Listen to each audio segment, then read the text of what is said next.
بسم اللہ الرحمن الرحیم۔ ناظرین السلام علیکم، میں ہوں آپ کو میزبان صابر شاکر۔ کچھ قومی سیاست کے بارے میں خبریں ہیں وہ آپ سے شیئر کرتے ہیں۔ سینٹ کا الیکشن آپ کو معلوم ہے کہ آ چکا ہے سر پہ، اور یہ وہی سینٹ کا الیکشن ہے جس کے بارے میں اپوزیشن پی ڈی ایم اور خاص طور پہ مولانا فضل الرحمان صاحب اور مریم صفدر صاحبہ یہ کہتی تھیں کہ سوال ہی پیدا نہیں ہوتا، اور سینٹ کے الیکشن سے پہلے اس حکومت کو ہم اٹھا کے باہر پھینک دیں گے۔ پاکستان پیپلز پارٹی البتہ اس سارے کھیل کا حصہ نہیں تھی، کیونکہ پاکستان پیپلز پارٹی کو معلوم تھا، اس لیے وہ اس کھیل کا حصہ نہیں تھی، بلکہ وہ اپنا پیرلل اپنے اسٹریٹجی کے مطابق کام کر رہی تھی، اور وہی ہوا، اور اس کی باتیں اور اس کی اسیسمنٹ صحیح ثابت ہوئیں، اور اس کو اس کا پھل بھی مل رہا ہے، اور پھل سمجھ جائیں کہ کیسے ملتا ہے۔ اور یہی اب اپوزیشن اگلی نظریں جو ہیں اپوزیشن کی وہ ہیں سینٹ کے انتخابات پہ۔ اب وہ سمجھتے ہیں کہ سینٹ کے انتخابات میں جو حکمراں اتحاد میں اختلافات ہیں اس سے فائدہ اٹھایا جائے، اور جو پاکستان تحریک انصاف کے اندر معاملات خراب ہیں ان سے فائدہ اٹھایا جائے۔ تو خبریں ہم آپ سے شیئر کریں گے کہ یہ جوڑ توڑ کی سیاست کہاں جا رہی ہے، اور سینٹ کے انتخابات میں کس کا پلڑا بھاری ہوگا، کون کس کے ساتھ رابطے میں ہے، کون کس کو منانے کی کوشش کر رہا ہے، اور خاص طور پہ جہانگیر ترین صاحب جو ہیں وہ آج کل کہاں پہ ہیں، کیونکہ ان کا اچھا خاصا ووٹ بینک ہے پاکستان تحریک انصاف کے اندر، یعنی کہ پارلیمان میں، قومی اسمبلی میں بھی، اور کے پی کے میں بھی، اور پنجاب اسمبلی میں بھی، کیونکہ بہت سارے آزاد ارکان جو کامیاب ہو کے آئے تھے وہ بھی ان کی وساطت سے پاکستان تحریک انصاف میں شامل ہوئے تھے۔ اور دوسری بات یہ کہ اس سے پہلے بھی جو الیکٹیبلز تھے وہ بھی جہانگیر ترین صاحب، شاہ محمود قریشی صاحب یہ لے کے آتے ہوتے تھے، اور ان میں ان کے کندھوں پہ، یعنی کہ جو نوآموز اراکین ہوتے تھے ان کے کندھوں پہ پی ٹی آئی کے پرچم والے جو پٹکے ہیں وہ ڈال دیے جاتے تھے۔ تو یہ سچویشن ہے، یہ ساری باتیں کریں گے، لیکن اس سے پہلے چھوٹی چھوٹی خبریں۔ ایک تو خبر یہ ہے سینٹ کے حوالے سے بعد میں آتے ہیں۔ سب سے پہلے تو یہ کہ وزیر اعظم عمران خان نے ایک جو کیا تھا سلسلہ، کیونکہ بیوروکریسی کیوں ناراض رہتی ہے موجودہ حکومت سے، تو اس کی وجہ یہ تھی کہ ایک اکاؤنٹیبلٹی کا ایک پروسیس شروع کیا گیا ہے۔ پہلے تو ماضی میں تو یہ ہوتا تھا کہ جس افسر کی چاہے بس وہ سینیورٹی دیکھی جاتی تھی اور ترقی ہو جاتی تھی، نہیں، اب ذرا کچھ اور سلسلہ ہے، اور ایک محاسبے کا نظام بنایا ہے، اور اس کا پہلی رپورٹ آئی ہے ہمارے سامنے، اور اس میں ہے کہ سرکاری افسران کی سرزنش اور ان کی کھینچا تانی کیسے کی جا رہی ہے۔ چیف سیکرٹری پنجاب نے یہ 1586 افسران کے ڈیش بورڈ کی جانچ پڑتال مکمل کر کے وزیر اعظم کو رپورٹ پیش کی ہے، اور 263 افسران کو کارکردگی کی بنیاد پر وارننگ دی گئی، اور 7 سرکاری افسروں کو، سینئر افسروں کی بات ہو رہی ہے، ان کو شوکاز نوٹس جاری کیے گئے۔ 833 افسران کو محتاط رہنے کی ہدایت کی گئی، 111 افسران سے وضاحت مانگی گئی، جبکہ 403 سرکاری افسران کو کارکردگی پہ سراہا بھی گیا، یعنی کہ 403 افسروں کو اپریسیشن کا جو لیٹر جو ہے وہ دیے گئے، اور اس میں مختلف وزارتیں، اطلاعات ہے، زراعت ہے، ایکسائز ہے، آبپاشی کے سیکٹریز کو کارکردگی بہتر بنانے کے لیے مراسلے جاری کیے گئے۔ تو صورتحال یہ ہے کہ اب وہ والا معاملہ نہیں، پھر 20 ڈپٹی کمشنرز کو مراسلے جاری کیے گئے کہ جناب آپ اپنی کارکردگی جو ہے وہ بہتر بنائیں، ورنہ معاملات خراب ہو سکتے ہیں۔ تو اسی طریقے سے 43 اسسٹنٹ کمشنرز کو نوٹس ایشو کیے گئے، شوکاز نوٹس جاری کیے گئے، لہٰذا یہ ایک اچھا عمل ہے وہ شروع ہوا ہے۔ اسی طریقے سے ایک اور خبر ہے، اور وہ ہمیں بار بار لوگ رابطہ بھی کر رہے ہیں، تو ہم اسی فورم کے ذریعے وزیر اعظم تک اور حکومت تک یہ بات پہنچا رہے ہیں کہ ایک تو پینشنرز کے بارے میں وہ کہہ رہے ہیں کہ گورنمنٹ کے ملازمین کی تنخواہوں میں تو 25% اضافہ کر دیا، تو ہم تو پرامن لوگ ہیں، بزرگ لوگ ہیں، تو ہماری پینشن میں بھی اضافہ کیا جائے۔ تو ہم بھی ان کی یہ درخواست اسی فورم کے ذریعے پہنچا رہے ہیں گورنمنٹ تک کہ جناب اس کے بارے میں ضرور سننا چاہیے، پینشنرز گھر بیٹھے ہیں، ان کی تنخواہوں میں بھی ان کی پینشنز میں بھی تھوڑا بہت اضافہ کر دینا چاہیے تاکہ ان کو بھی کوئی تھوڑا سا حوصلہ ملے۔ اب آتے ہیں کہ سرکاری ملازمین کی تنخواہوں میں اضافہ، تو 25% اضافہ کیا گیا تھا۔ آپ کو معلوم ہے کہ شیلنگ ہوئی، لاٹھی چارج ہوا، آنسو گیس چلا، گرفتاریاں ہوئیں، لیکن پھر معاہدہ ہوا سرکاری ملازمین کے درمیان اور حکومت کے درمیان، اور 25% اضافے کا اعلان کیا گیا تھا۔ لیکن اب کہا گیا کہ 18 محکموں کی تنخواہوں میں اضافہ نہیں کیا جائے گا، اور یہ 18 محکمے کون کون سے ہیں جن کی تنخواہوں میں اضافہ نہیں کیا جائے گا؟ اور اس میں ہے جی ایوان صدر سیکریٹریٹ، وزیر اعظم سیکریٹریٹ، قومی اسمبلی کے ملازمین، سینٹ کے ملازمین، اور ایف بی آر، شعبہ صحت، اور نیب، اعلیٰ عدلیہ، وفاقی پولیس کے ملازمین بھی تنخواہوں میں اضافے سے محروم رہیں گے۔ Motorway police, airport security force, intelligence bureau,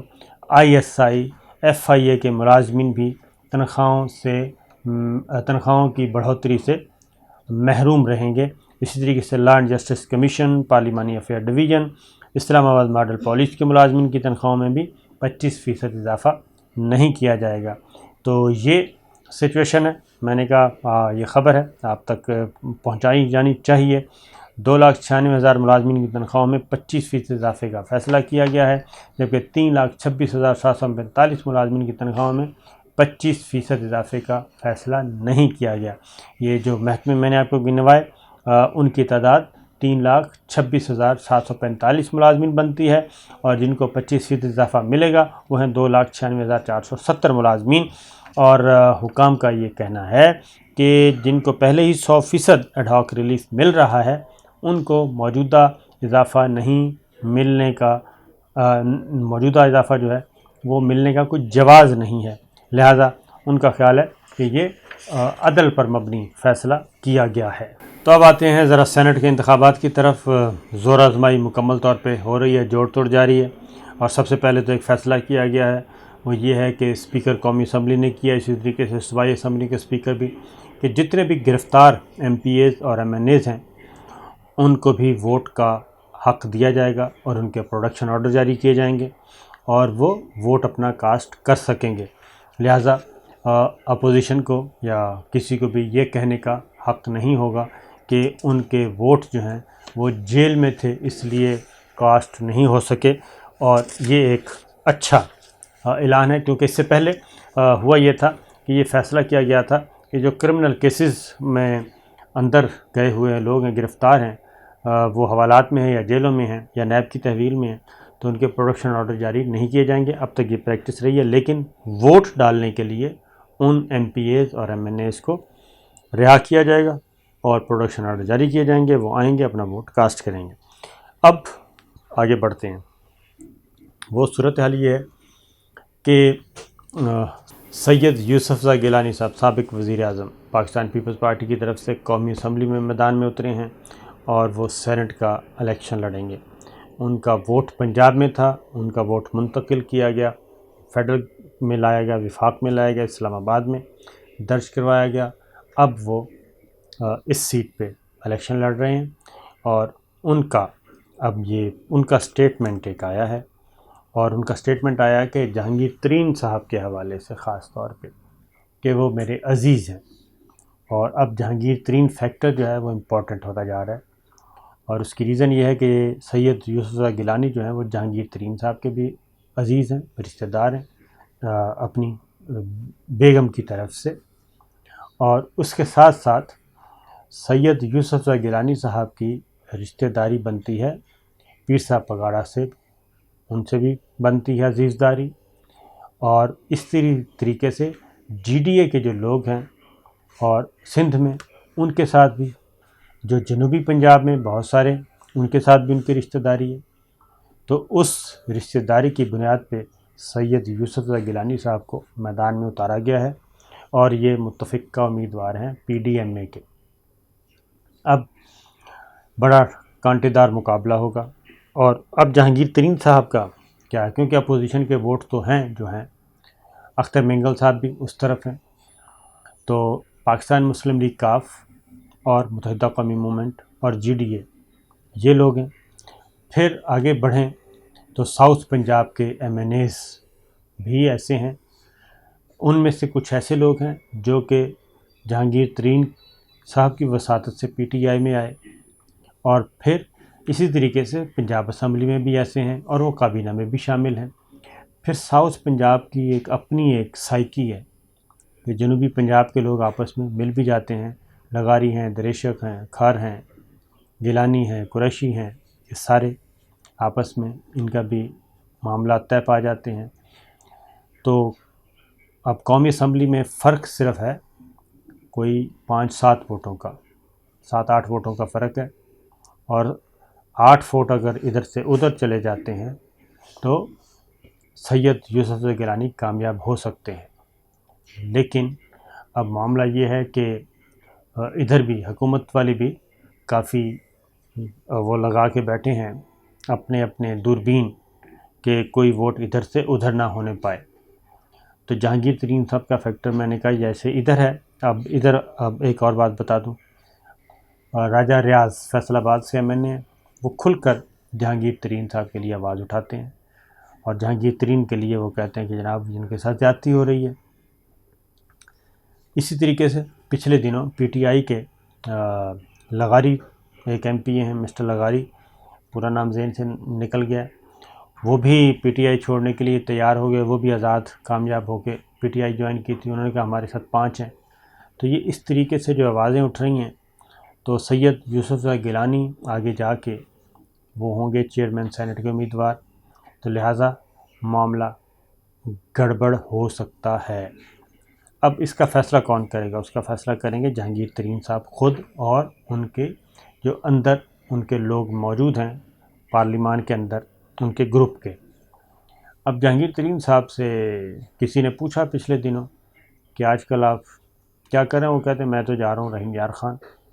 اور اپنا ڈیری فارمز اور اپنا باقی چیزیں دیکھوں گا میری جتنی بھی گائیں ہیں وہ کتنا دودھ دے رہی ہیں ان کا ذرا چیک کروں گا۔ تو یہ بڑا ذومانی سی بات تھی۔ تب جہانگیر ترین صاحب جو ہیں وہ فیصلہ خود کیا وہ ایسا کریں گے کہ وہ پاکستان تحریک انصاف کو بالکل جھنڈی کرا دیں؟ تو میرا اپنا خیال ہے کہ PTI کے لوگ بھی اور مقتدر حلقے بھی جہانگیر ترین صاحب کے ساتھ رابطے میں ہیں، اور وہ ایسا کچھ نہیں کریں گے کہ جس کی وجہ سے PTI کو امبیرسمنٹ ہو۔ ابھی تک انہوں نے اپنے خلاف لگائے گئے الزامات، جو بھی اندر سے آوازیں اٹھتی ہیں، اس کے بارے میں ابھی تک کوئی سخت بات نہ تو PTI کے بارے میں کی، نہ ہی PTI کی قیادت کے بارے میں کی۔ لہٰذا یہ جوڑ توڑ کا جو سلسلہ ہے وہ شروع ہو چکا ہے۔ اور پھر خان صاحب جو ہیں، یہ بھی ہو سکتا ہے کہ خان صاحب کا رابطہ ہو JKT سے براہ راست، کیونکہ دونوں ایک دوسرے کے ساتھ بہت کلوز، اور جہانگیر ترین کی PTI میں بہت بڑی انویسٹمنٹ ہے، پولیٹیکل انویسٹمنٹ بھی ہے، ادروائز بھی ہے، اور وہ بالکل نہیں چاہیں گے۔ تو باقی بھی جو یہ بات کی جاتی ہے کہ ابھی تک تو ان کے خلاف الزام ہے، تو الزام کی بنیاد پہ ہی آپ اتنا بڑا اسٹیپ کیسے لے سکتے ہیں؟ خیر یہ سلسلہ چل رہا ہے، کیونکہ ود ان پارٹی یا ود ان اسٹیبلشمنٹ مین جو بیوروکریسی ہے جو وزیر اعظم عمران خان کے ارد گرد ہے، اس میں بھی کچھ ایسے لوگ تھے جن کے ساتھ ان کا معاملہ گڑبڑ ہوا تھا۔ لہٰذا اب وقت آ جائے گا، پتہ چل جائے گا کہ کیا ہوتا ہے۔ دوسری جانب ٹکٹوں کی تقسیم کے حوالے سے بدستور معاملات جاری ہیں۔ اب سیف اللہ ابڑو اور فیصل واڈا کے بارے میں بھی سندھ کی جو پاکستان تحریک انصاف ہے، MPAs ہیں، انہوں نے شدید ترین اعتراضات اٹھا دیے ہیں، اور سیف اللہ ابڑو کے بارے میں خاص طور پہ، اور نمبر 2 پہ فیصل واڈا کے بارے میں کہ ان کو ٹکٹ کیوں دیا گیا۔ تو یہ ابھی تک معاملہ چلے گا، اور کاغذات نامزدگی واپس بھی لینے ہیں، اور جب تک کاغذات نامزدگی واپس نہیں لیے جاتے تب تک یہ انٹرنل پالیٹکس چلتی رہے گی، کیونکہ ایک طرف PTI کا پارلیمانی بورڈ ہے جو فیصلے کر کے ٹکٹ ایشو کر رہا ہے، اور دوسری جانب پاکستان تحریک انصاف کے اندر کی اسٹیبلشمنٹ ہے جو کہ پارلیمانی بورڈ کے فیصلوں کی نفی کروا رہی ہے، اور وہ اپنے ارکان کے ذریعے، اپنے پارٹی رہنماؤں کے ذریعے کروا رہی ہے، اور عمران خان صاحب نے ایک ٹکٹ چینج بھی کیا ہے، اور سندھ کے بارے میں بھی ابھی ہونا باقی ہے۔ پھر ایم پی ایس پہ خاص نظر رکھنے کے لیے، ایم پی ایس اور ایم این ایس پہ خاص نظر رکھنے کے لیے وزیر اعظم عمران خان نے اپنے جو انتہائی قابل اعتماد وزیر ہیں اور خاص رہنما ہیں ان کو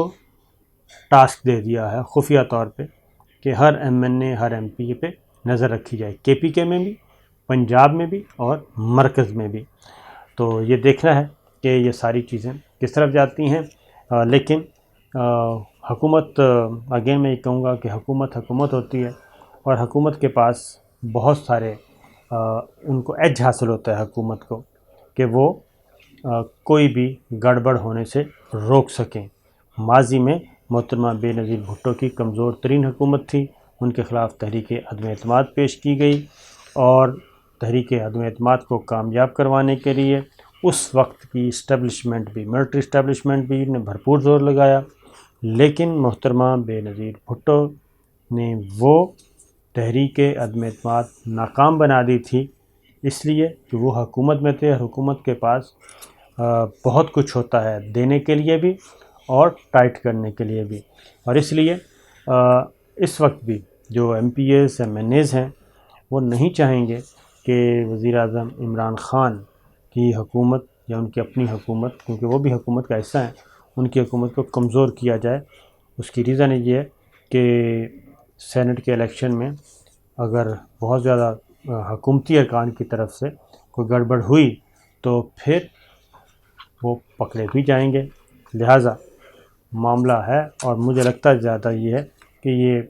بلف ایک دوسرے کو زیادہ کروایا جا رہا ہے، اور رزلٹس جو ہیں وہ 19-20 کے ساتھ ہی آئیں گے، تو بہت زیادہ اپ سیٹ سین نہیں ہوگا۔